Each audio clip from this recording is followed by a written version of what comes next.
The Keystone XL is dead after a 12-year attempt to build the oil pipeline, yet the fight over Canadian crude rages on as emboldened environmentalists target other projects and pressure President Joe Biden to intervene, all while oil imports from the north keep rising.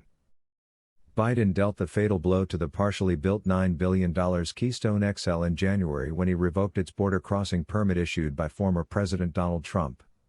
On Wednesday, sponsors TC Energy and the province of Alberta gave up and declared the line terminated. Activists and many scientists had warned that the pipeline would open a new spigot on Canada's oil sands crude and that burning the heavily polluting fuel would lock in climate change. As the fight escalated into a national debate over fossil fuels, Canadian crude exports to the U.S. steadily increased, driven largely by production from Alberta's oil sands region. Even before the cancellation, environmentalists had turned their attention to other projects, including Enbridge Energy's proposal to expand and rebuild its Line 3 pipeline in Minnesota, the target of protests this week that led to the arrest of some 250 activists. Bill McKibben, an author who was arrested outside the White House while protesting the Keystone XL in 2011, said its defeat provides a template to kill other pipelines, including Line 3 and the Dakota Access Pipeline from North Dakota's Bakken oil field. Describing Keystone XL as a carbon bomb, McKibben said Line 3 is the same size and carries the same stuff. How on earth could anyone with a straight face say Line 3 passes the climate test?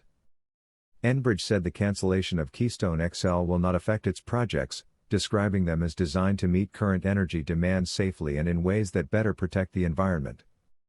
A second TC Energy pipeline network, known simply as Keystone, has been delivering crude from Canada's oil sands region since 2010. The company says the line that runs from Alberta to Illinois, Oklahoma and the Gulf Coast has moved more than 3 billion barrels of oil. Canada is by far the biggest foreign crude supplier to the U.S., which imported about 3.5 million barrels a day from its neighbor in 2020, 61% of all U.S. oil imports. The flow dropped slightly during the coronavirus pandemic but has largely rebounded. Import volumes have almost doubled since the Keystone XL was first proposed in 2008, according to the U.S. Energy Information Administration. The Canadian Association of Petroleum Producers said Thursday that it expects no immediate effect on production from Keystone XL's cancellation, but the group predicted more oil would be moved to the U.S. by rail. A series of fiery accidents occurred in the U.S. and Canada after rail shipments of crude increased during an oil boom on the northern plains, including a 2013 incident in which 47 people were killed after a runaway train derailed in the Quebec town of Lac-Mégantic. The dispute over Keystone XL and other lines raised diplomatic tensions between the two countries, but Canadian Prime Minister Justin Trudeau adopted a conciliatory tone with Biden, who cancelled the pipeline on his first day in the White House. Canada uses much less oil than it produces, making it a huge exporter, and 98% of those exports go to the U.S., according to the Natural Resources Canada. Trudeau raised Keystone XL as a top priority with Biden while acknowledging that the president had promised in his campaign to cancel the line. Both leaders have taken heat at home over Keystone, with Republicans slamming Biden for shutting it down while construction was underway, costing hundreds of jobs. The project was meant to expand oil exports for Canada, which has the third largest oil reserves in the world, and provincial officials in Alberta wanted Trudeau to do more to save it. The White House declined to comment on the cancellation. Spokesman Vedant Patel declined to say if Biden plans to address increased crude exports from Canada or intervene in other pipeline disputes. His action on Keystone signals at least some appetite to get involved, but pipelines that have operated for years would be tougher targets, Ramey said. Winona LaDuke, executive director of the Indigenous-based environmental group Honor the Earth, called on Biden to withdraw an Army Corps of Engineers permit for Line 3 and to order a new study. The Biden administration has been disturbingly quiet on Line 3 and the Dakota Access Line, said Michael Brune, executive director of the Sierra Club. He urged the administration to declare both unacceptable.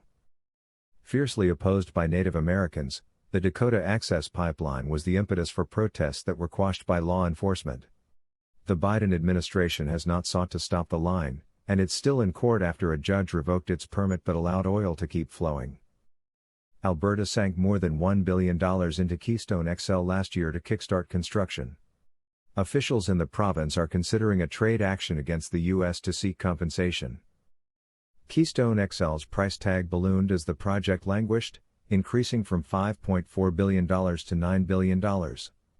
Another question: what to do with pipe already in place at the US-Canada border and other infrastructure along its route?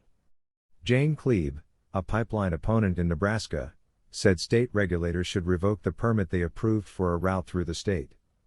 Otherwise, she said, TC Energy might try to sell the easements to another company.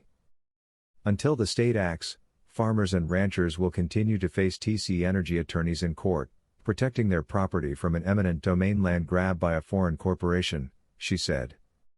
If you enjoyed the video, don't forget to like, comment and subscribe, and thank you for supporting our channel.